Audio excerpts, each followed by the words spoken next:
Hey guys, Batman's back at you. Sounds like I'm losing a wheel in my chair. Nothing new. I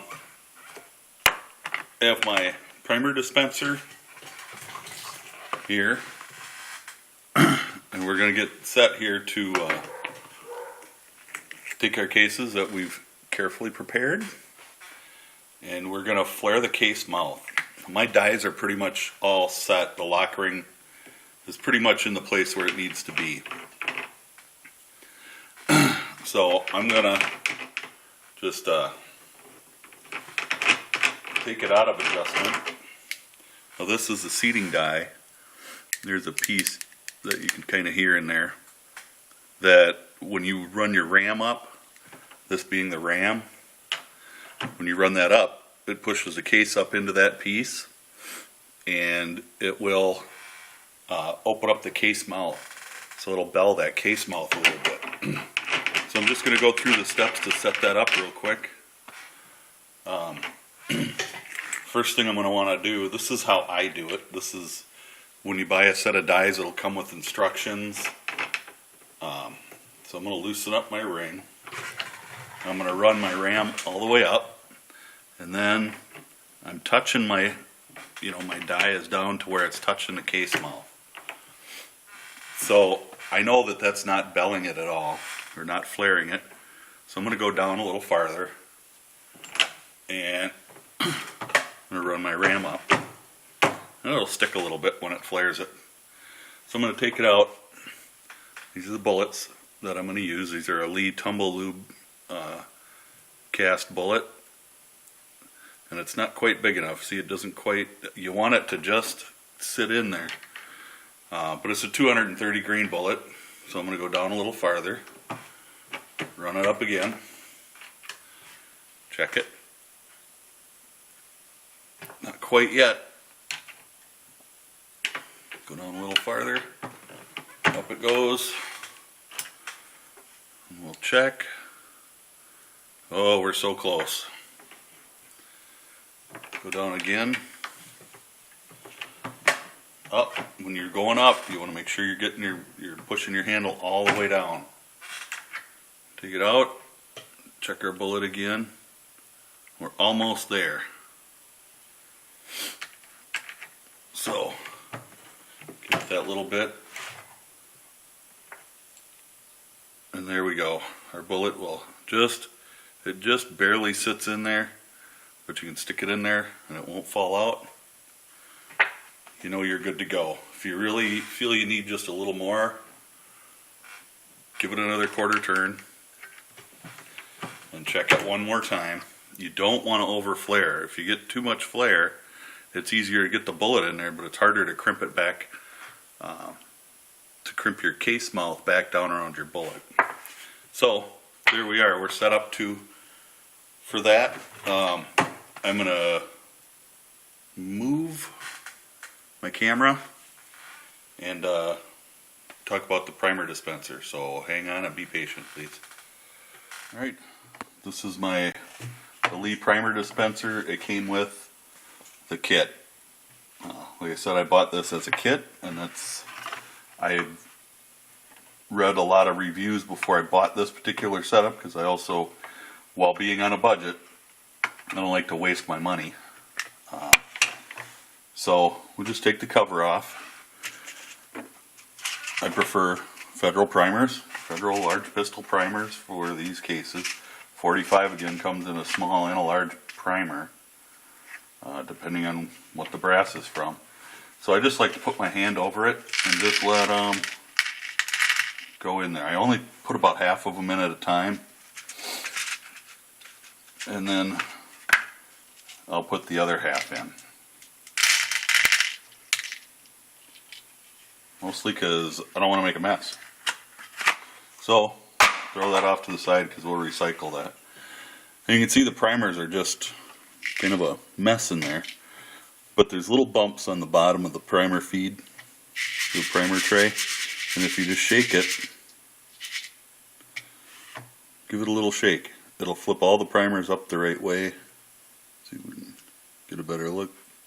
No shiny parts. when they're upside down. You can see how there's that one shiny. And you just give it a shake and it flips them right over for you. And we'll put the cover back on. Give it that little 1/16 of a turn. Shake them down, and you can see the tube there. And we'll want to fill that up. And then that's ready to go. Just got to put it on the press. So I'm going to move my camera again so you can see a little better from the other side of the press. So bear with me. Move the camera a little. Get myself in a position where I can do this better. There's a black thing here up on top of my press. And the primer feed just fits in there. Make sure you have your primer arm in your ram. There's a pin inside that it hooks on. And we're ready to prime. I've got my shell holder still in there from previous. Here's my case, no primer. This is one we tested the bell on, or the flare on. Some people call it belling your case and some people call it flaring. So forgive me, either way it's the same. We'll run it up. The way this feed works is you push on it and you push forward, and I like to push down on the top a little bit. It seems to set the primer in the priming arm better. And now I have a primer in the priming arm. And as I go down, or up with the lever but down with the case, you'll see that priming arm move, and it rolls right into the shaft of the ram of the the ram of the press. And then you'll feel it bottom out, and that's when the primer just contacts the case. You want to give just a little nudge, give it a little bit of a push. It doesn't have to be super hard. Lift it a little and pull your case out.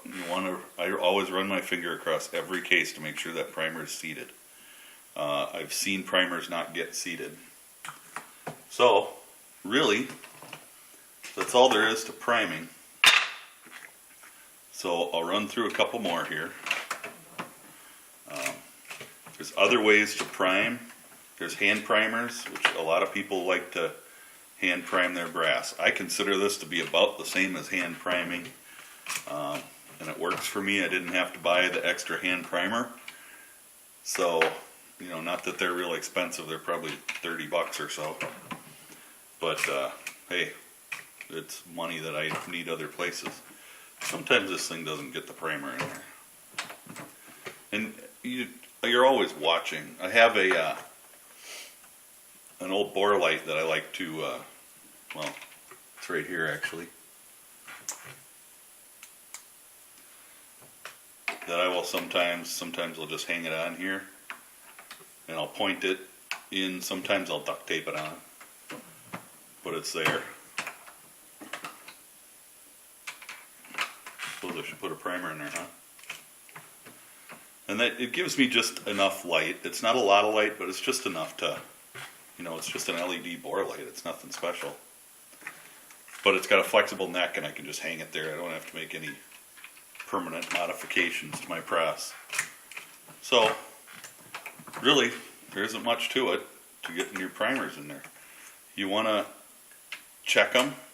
You want to make sure when I put them into my tray, primers up, so that I can see them, and I can run my finger right across them, and I can tell that, if they're all seated properly, or if they're not. If they're not, I can try to seat it again. I haven't been reloading for long, but I've reloaded a lot of rounds. To me, anyway. I've probably loaded 10,000 rounds so far. To me, this is the easiest way. I know there's other ways, and everybody's going to have their preference. Everybody does. I like the Lee equipment. That's a personal preference. It was inexpensive, and it does the job that I want it to do, and I haven't had any problems with it at all. So I keep using it. So I've got another 50 cases here to prime and bell before I can go on to the next step. The next step will be charging powder. I did my research. I've looked in two different books that I have, plus I checked an online source that has been excellent with load data. And as soon as somebody's trying to email me, and I'll try to, if I can get the links for those, I'll put those up so you can take a look at them as well. I have digital copies of manuals that I also reference, but these seem to be, the data that I got was pretty wide, so I wanted to check one more source, and it matched up with the first source that I checked, so I was pretty happy with that. The one just seemed like it was a little heavy, like it was more like a jacketed bullet data. So anyway, I'm going to continue on. Next video we'll talk about the powder measure and charging your cases. And after that we will go through with seating and crimping. With 45 I do that all in one step. With 40 Smith & Wesson and 9mm, especially on a lead projectile, I do that as a taper crimp, so I use a separate die for crimping. But this works for me with the 45. We're just going to use, I only use a really light crimp, especially with a lead bullet.